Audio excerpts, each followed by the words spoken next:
আসসালামু আলাইকুম। স্বাগত জানাচ্ছি আপনাকে আন্তর্জাতিক সংবাদে। শুরুতেই থাকছে সংবাদ শিরোনাম। যুদ্ধের কাউন্টডাউন শুরু, ইরান ইসরায়েল সংঘাত চরমে, খামেনির হুঁশিয়ারি, আগামী ৫ দিনের মধ্যেই ইসরায়েলে ঝরবে মিসাইলের বৃষ্টি। ওয়াশিংটনের রেড অ্যালার্ম, রুশ পারমাণবিক ক্ষেপণাস্ত্রের আতঙ্কে কাঁপছে যুক্তরাষ্ট্র, জরুরি সতর্কতা জারি, পেন্টাগনের সর্বোচ্চ প্রস্তুতি ঘোষণা। তুরস্কের সামরিক শক্তিতে যুক্ত হল ব্রিটেনের ইউরোফাইটার জেট, আকাশে নতুন মহাশক্তি, বিপদের ঘণ্টা শুনছে ইসরায়েল ও ন্যাটো। নেতানিয়াহুর নতুন নির্দেশে ফের গাজায় রক্তঝড়, ইসরায়েলি হামলায় নিহত ২০, তেহরানের কঠোর হুঁশিয়ারি। ক্যারিবীয় সাগরে রেড অ্যালার্ম, একের পর এক মার্কিন নৌযান ভেনেজুয়েলার কাছে, হামলা হলে কোনো ছাড় হবে না বলে তীব্র হুঁশিয়ারি দিলেন প্রেসিডেন্ট। মধ্যপ্রাচ্যে উত্তেজনার নতুন ঢেউ, তুরস্ক সেনা ইসরায়েলে মোতায়েন, নেতানিয়াহু ভয়ে জরুরি বৈঠকে ট্রাম্প, আঞ্চলিক ও আন্তর্জাতিক কূটনীতিতে নতুন চাপ। এতক্ষণ শুনছিলেন সংবাদ শিরোনাম, এখন বিস্তারিত।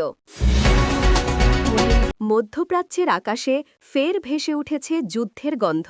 ইরান ও ইসরায়েলের মধ্যে কয়েক মাস ধরে চলা উত্তেজনা এবার যেন বিস্ফোরণের দ্বারপ্রান্তে। তেহরান থেকে জারি হওয়া সর্বশেষ বার্তায় ইরানের সর্বোচ্চ নেতা আয়াতুল্লাহ আলী খামেনি হুঁশিয়ারি দিয়েছেন, আগামী ৫ দিনের মধ্যেই ইসরায়েলের আকাশে ঝরবে মিসাইলের বৃষ্টি, যদি তেল আবিব আগ্রাসন বন্ধ না করে। খামেনির এই বক্তব্যে নড়ে উঠেছে পুরো বিশ্ব।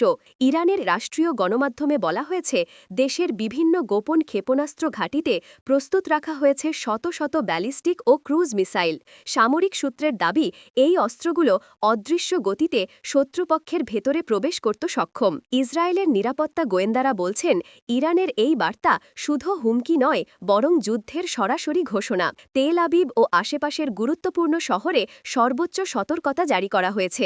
মোতায়েন করা হয়েছে অতিরিক্ত আয়রন ডোম ও বিমান প্রতিরক্ষা ব্যবস্থা। নাগরিকদের প্রস্তুত থাকতে বলা হয়েছে সম্ভাব্য হামলার জন্য।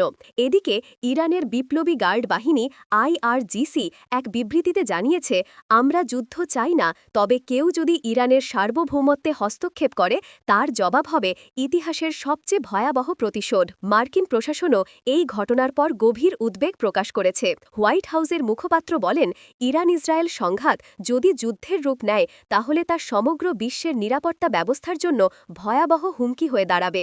রাশিয়া ও চীন ইতিমধ্যে আলোচনার আহ্বান জানিয়েছে, তবে পরিস্থিতি দ্রুত অবনতির দিকে যাচ্ছে বলে জানিয়েছে জাতিসংঘ।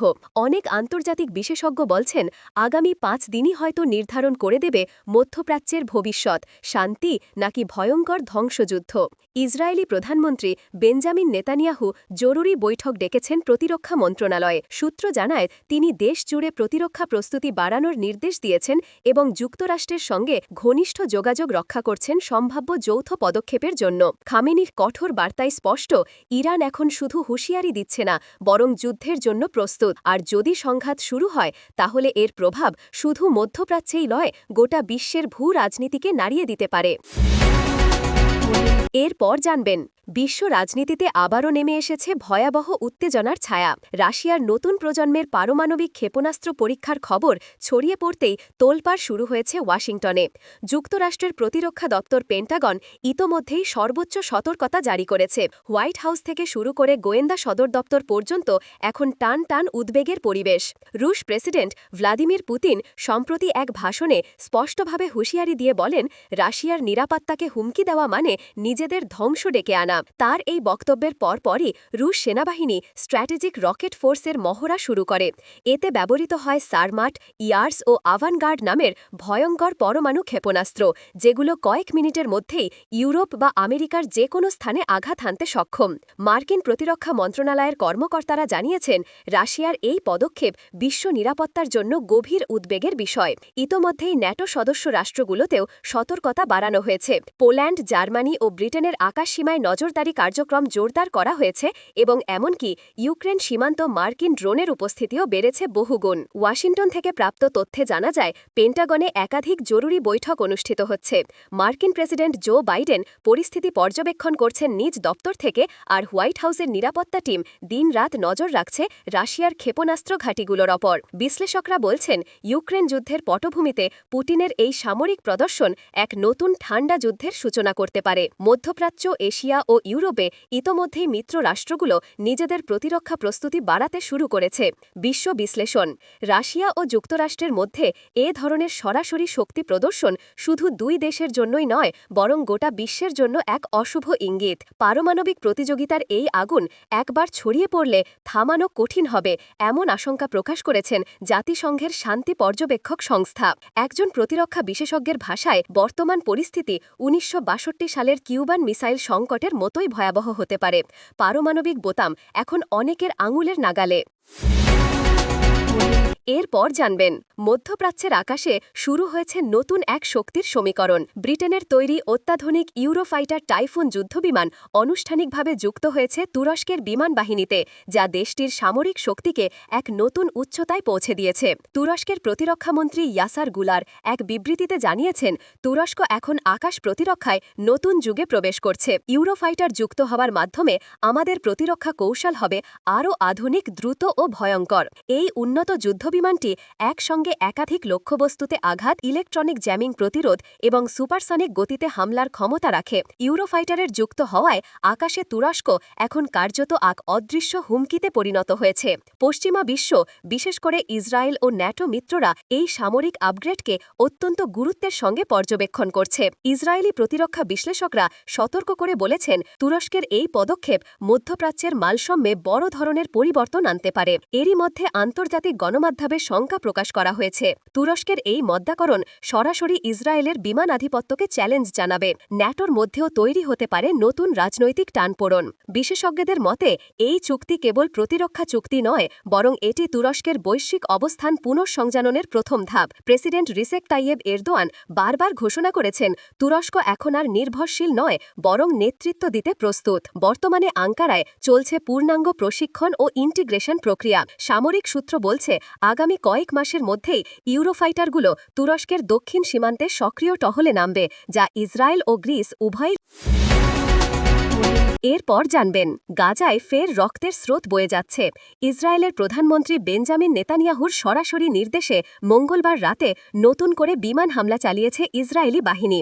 স্থানীয় সময় রাতভর চলা এই অভিযানে অন্তত ২০ জন ফিলিস্তিনি নিহত এবং শতাধিক আহত হয়েছে বলে জানিয়েছে গাজার স্বাস্থ্য মন্ত্রণালয়। চোখ ধাঁধানো আগুনের গোলা ও বিস্ফোরণে পুরো গাজা সিটি কেঁপে ওঠে। ধ্বংসস্তূপে পরিণত হয়েছে বহু ঘরবাড়ি, হাসপাতাল এবং একটি স্কুল ভবন। হামলার পর গাজার আকাশ জুড়ে ধোঁয়ার কুণ্ডলি উঠতে দেখা গেছে। ইসরায়েলি সামরিক মুখপাত্র দাবি করেছেন, এই অভিযান ছিল হামাসের গোপন ঘাঁটি লক্ষ্য করে। তবে স্থানীয় সূত্র জানায়, অধিকাংশ ক্ষেপণাস্ত্র আবাসিক এলাকায় আঘাত হানে, যেখানে নারী ও শিশুরাই বেশি ক্ষতিগ্রস্ত হয়েছে। এদিকে তেহরান থেকে এসেছে কঠোর প্রতিক্রিয়া। ইরানের পররাষ্ট্র মন্ত্রণালয় এক বিবৃতিতে বলেছে, ইসরায়েলের এই নৃশংস হামলা আর নীরবভাবে দেখা হবে না। ফিলিস্তিনের রক্তপাতের প্রতিটি বিন্দুর জবাব পাবে তেল আবিব। আঞ্চলিক ডিপ্লোম্যাটরা সতর্ক করেছেন, গাজায় নতুন এই হামলা মধ্যপ্রাচ্যে অগ্নিস্ফুলিঙ্গা মতো পরিস্থিতি তৈরি করতে পারে। লেবাননের হিজবুল্লাহ ইতিমধ্যে ইসরায়েল সীমান্তে সৈন্য প্রস্তুতির ঘোষণা দিয়েছে। এদিকে জাতিসংঘ ও ইউরোপীয় ইউনিয়ন উভয়ই ইসরায়েলের এই মারাত্মক পদক্ষেপের নিন্দা জানিয়েছে এবং তাৎক্ষণিক যুদ্ধবিরতির আহ্বান জানিয়েছে। তবে নেতানিয়াহু স্পষ্ট জানিয়ে দিয়েছেন, ইসরায়েল যতদিন থ্রুমকির মুখে থাকবে, অভিযান অব্যাহত থাকবে। মধ্যপ্রাচ্যে উত্তেজনা এখন টগবগ করছে। ডিপ্লোম্যাটদের ভাষায় আরেকটি বড় যুদ্ধের আগমনী সুর বেজে উঠেছে। এরপর জানবেন, ক্যারিবীয় সাগরে উত্তেজনা তীব্র আকার ধারণ করেছে। একের পর এক মার্কিন যুদ্ধজাহাজ ভেনেজুয়েলার কাছে অবস্থান নিচ্ছে, যা নিয়ে দেশটির প্রশাসন সর্বোচ্চ সতর্কতায় রয়েছে। প্রেসিডেন্ট টক্সি সরাসরি হুঁশিয়ারি দিয়েছেন, যদি কোনো হামলা হয়, আমরা কোনো ছাড় দেব না। প্রতিক্রিয়া হবে সর্বোচ্চ সামরিক শক্তি দিয়ে। নৌবাহিনী এবং সেনাবাহিনী প্রস্তুত অবস্থানে রয়েছে এবং গুরুত্বপূর্ণ বন্দরগুলোতে নিরাপত্তা ব্যবস্থা কঠোর করা হয়েছে। আন্তর্জাতিক পর্যবেক্ষকরা সতর্ক করেছেন, এই উত্তেজনা দ্রুত ডিপ্লোম্যাটিক সংকট বা সীমান্ত সংঘাতে রূপ নিতে পারে। পেন্টাগন এখনও আনুষ্ঠানিক প্রতিক্রিয়া জানায়নি, তবে নৌবাহনের অবস্থান ও প্রস্তুতি নিয়ে বিশেষ বৈঠক হয়েছে। বিশেষজ্ঞরা বলছেন, এই ঘটনা ক্যারিবীয় অঞ্চলে নতুন শীতল যুদ্ধের রিস্ক তৈরি করছে এবং আন্তর্জাতিক কূটনীতি চরম চাপে পড়তে যাচ্ছে। সর্বশেষ জানবেন মধ্যপ্রাচ্যে উত্তেজনা নতুন উচ্চতায় পৌঁছেছে। তুরস্ক ঘোষণা দিয়েছে তারা গাজার পরিস্থিতি নিয়ন্ত্রণে রাখতে এবং সম্ভাব্য ইসরায়েলি আগ্রাসনের মোকাবিলায় সেনা মোতায়েন করবে। এই ঘোষণার পরই ইসরায়েলের প্রধানমন্ত্রী নেতানিয়াহু জরুরি বৈঠক বসেছেন মার্কিন প্রেসিডেন্ট ট্রাম্পের সঙ্গে, যাতে মিলিত ও সামরিক প্রতিক্রিয়া সমন্বয় করা যায়। বিশেষজ্ঞরা সতর্ক করছেন, তুরস্কের এই পদক্ষেপ শুধু ইসরায়েলকে নয় বরং পুরো মধ্যপ্রাচ্যকে অস্থিতিশীল করতে পারে। সীমান্ত এলাকায় ইসরায়েলি সেনারা সর্বোচ্চ সতর্কতায় অবস্থান করছে, আর তুরস্কের সেনা মোতায়েন আন্তর্জাতিক পর্যবেক্ষকদের ঘনিষ্ঠ নজরে রয়েছে। বিশ্ব কূটনীতি বিশেষজ্ঞরা বলছেন, এ ধরনের সেনা মোতায়েন ও হুমকির আবহ মধ্যপ্রাচ্যের রাজনৈতিক মানচিত্রে বড় ধরনের পরিবর্তন ঘটাতে পারে এবং আন্তর্জাতিক সম্প্রদায়কে সক্রিয় ভূমিকা নিতে বাধ্য করবে।